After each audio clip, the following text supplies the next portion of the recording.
Lately, there's been a massive increase in information that's questionable, presented as cold hard facts about Social Security. Some information is simply just people talking to people, trying to make sense of information that they've heard, and so something that's not true gets perpetuated. Other information is created by politicians trying to get a vote, or the media trying to get a click. And still other information might be just a writer who puts out an article with a title that can be read two ways, and they don't know that that title could be read two ways, I suppose. Whatever the reason, with the move of a comma, the statement of a bizarre question, or restating old information as if it's brand new, people will tend to get scared. Let me give you an example. There was a headline from a very reputable news organization. In fact, I was quite shocked to see this come out as the headline that read, "Social Security's full retirement age is increasing in 2025. Here's what's to know." Now, if you ask the average person what this means, they'll say it's something that just happened, and it's probably a disruptive move by the outgoing political party or the incoming political party, depending on their individual political affiliation. Now let me change the title to one that actually represents what's inside the article. The 1983 Social Security Act's annual full retirement age increase is on schedule for 2025. Now, while it's technically true that the full retirement age for anyone reaching full retirement age in 2025 is going to be 2 months longer or 2 months later than in 2024, that same thing happened in 2024, in 2023, in 2022, and it will happen again in 2026. But the things are happening as scheduled headline doesn't get the clicks. So if you're worried about what's happening with Social Security, I'm going to help you sleep better tonight, because in this video, I'm going to rumor bust. And I'm going to rumor bust the Mag Daddy of all rumors as the last part of this video, so stick around to the end. The first is that people can collect Social Security retirement benefits without ever having contributed to Social Security. Now, let me say, under a very specific set of circumstances that just about everybody can benefit from, this is true. But the political vibrancy around this point is huge.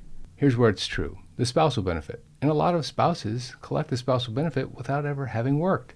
It's also true to a lesser degree with the dependent benefit if the retiree is of the age, or they have children that are of the age, to be considered dependents. There's also something called a totalization agreement that allows people that are working in another country and paying into the Social Security of that country to claim Social Security rights to those payments in the U.S. Social Security system. And it works both ways, by the way.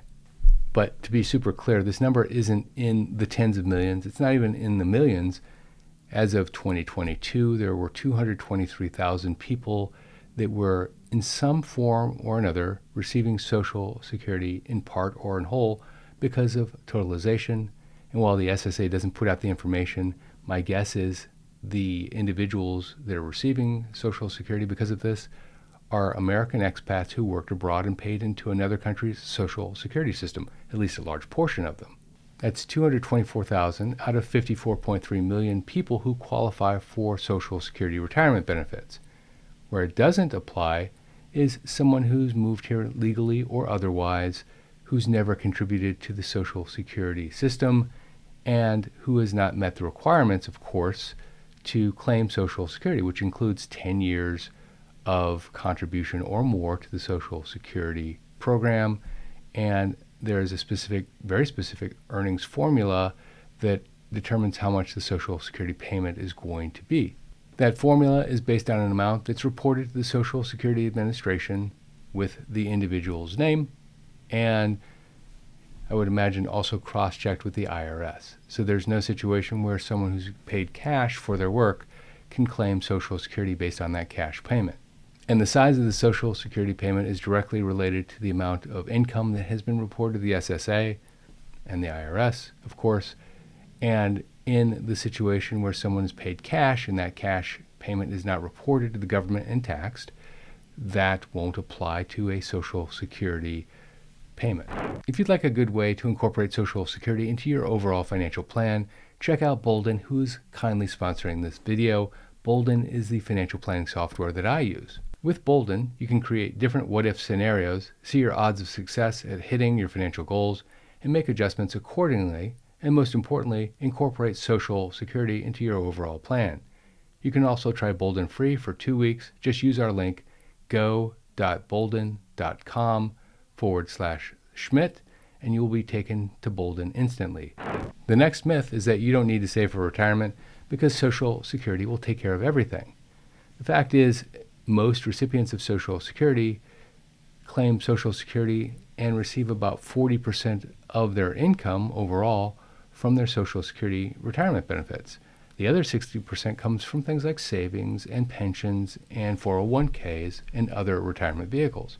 This means that unless someone wants to live a really, really Spartan lifestyle, they need to figure out how to supplement their Social Security retirement benefits with other income.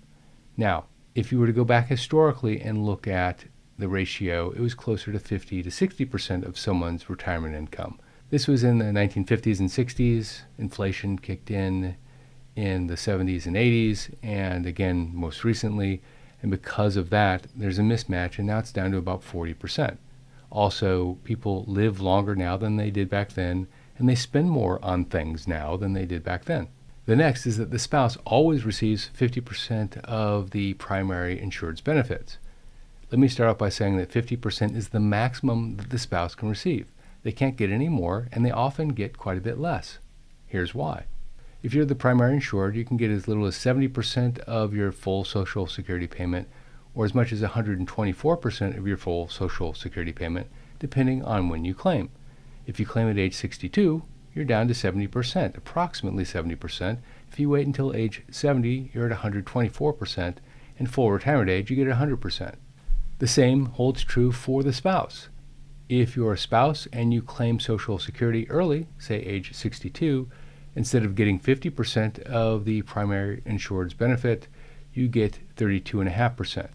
This goes up every year between age 62 and full retirement age, and at full retirement age, the spouse can get the full 50%. But it doesn't continue on after that, so if you're claiming the spousal benefit, there's no benefit, so to speak, to you by waiting past full retirement age. The next myth is that you should take Social Security as early as possible. While it may be a good decision for some people, in fact, more people take Social Security at or around age 62 than any other age, it's not necessarily the best decision for everybody. And the fact is that decision is based on something that's quite old, and that was the old break-even chart, which showed mathematically that people would break even if they took Social Security at age 62 versus age 65 or 66 or 67. It showed what the break-even point was, and people would assume that the math suggests that if you are average, you're going to reach break-even. But some people know that they're not going to be average, and this is the point. And some people are just trying to manage their own risk. Some people are trying more to protect themselves about things like, how do I maximize the survivor benefit? Or what is it that I need to do to make sure that in old age, very old age, that I have enough to live on? And others look at their family history and say, you know what, I have a lot of centenarians in the family, and therefore I'm going to wait a little bit longer. But as I mentioned before, the majority of people still take Social Security at age 62 because that's what other people have done. It's a bit like showing up to a restaurant and saying, I'll have the special. Sometimes the special is going to be good, but it might be wise to read the menu anyway. And before we move on to the next one, let me finish this with one last point. And that is, people make this decision based on what's called asymmetric information, meaning they don't have the data that they need. They couldn't possibly have the data that they need to make the decision based on life history. People are only 80 one time in their life. They're only 90 one time in their life. They're only 100 one time in their life. And you don't know what it's going to be like until you get there. In other words, there needs to be a bit of balance and research on this one. People often will take Social Security at age 63, 64, 65, 66, 69, or 70 based on their own situation, and it is a very deliberate thought process that leads them to that outcome. Maybe it's based on when you plan on finishing work. Maybe it's based on your family's longevity. Maybe you just want to protect your spouse in the event that something happens that you don't want to have happen.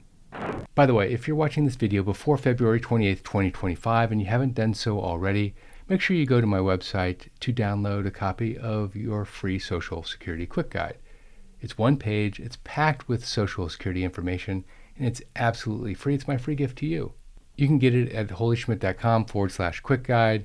I'll include a link in the description and, of course, remind you at the end. The next myth is that Social Security is a Ponzi scheme. This myth comes from the fact that people who pay into Social Security are effectively paying into Social Security, and those funds are being used to pay current Social Security recipients. So it's going from the person who's working right into the person who's collecting.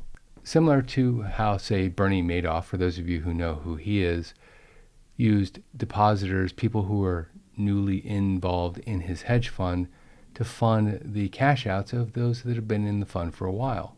Now, if we stop there, you could draw a conclusion that Social Security looked a little bit more like a Ponzi scheme than not.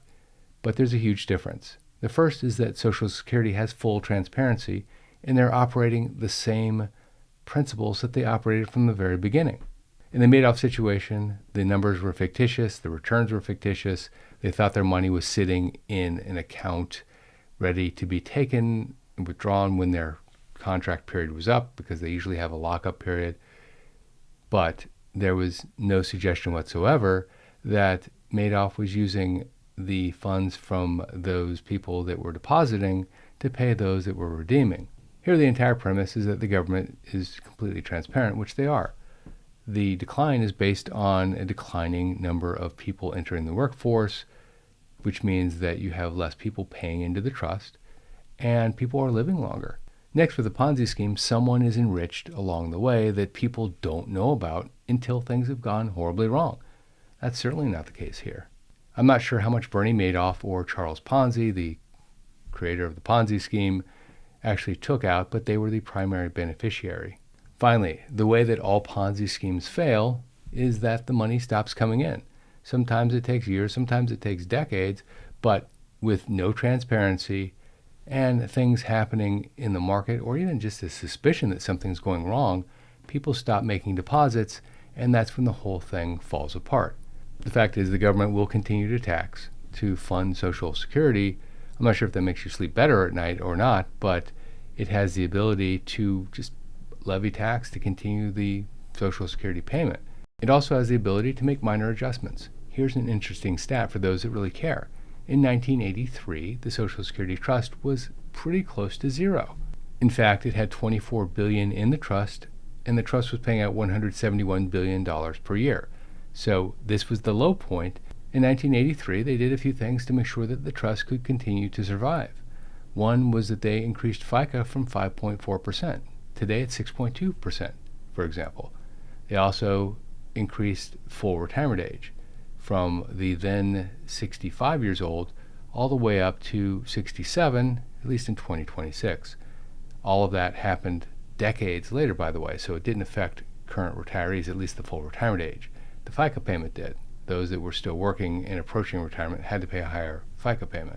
Because of this, the Social Security Trust went from having a surplus of $24 billion in 1983 to $2.8 trillion in 2020. That's where it peaked. Currently, it's just under $2.8 trillion in surplus. I'll put a link in the description for those that care about this type of thing that shows the progression of the trust from back then to today. It will be down below, and of course, I'll remind you at the end. The final myth is that the government has raided the Social Security Trust to fund general government obligations, or worse. It hasn't. There's a legal requirement for Social Security to separate the funds from Social Security into a trust that's separately managed outside of the general account of the U.S. government, and that's not for the account of the U.S. government. There's also an additional requirement that those funds are invested in U.S. government securities, bonds, notes, and treasury bills. There's a further requirement that all the interest from those investments go back into the trust to help support Social Security. Now here's where the confusion is. When the U.S. government issues a bond, a note, or a treasury bill, then the funds that they receive from those instruments can be used however they want. They can fund government employees' salaries. They can fund infrastructure built. They can fund just about anything that the government needs to fund itself. But the distinction is that these instruments have a market interest rate, they have interest payment dates, and they have a maturity date, and the government has to hit these dates, just like any other obligation. So the funds are all accounted for, the interest is paid on time every time, and the notes are repaid at maturity on time. That isn't really the same thing as the government raiding the coffers of Social Security to fund whatever program it wants to fund. Also, just a reminder, if you want a free copy of the Social Security Quick Guide, the link is in the description below. Also in the description below is the link to the progression of the Social Security Trust assets. Also, if you like this video, check out that video, how average earners get 77% more in Social Security. This is Jeff Schmidt, and I will see you in that video right there. Holy Schmidt!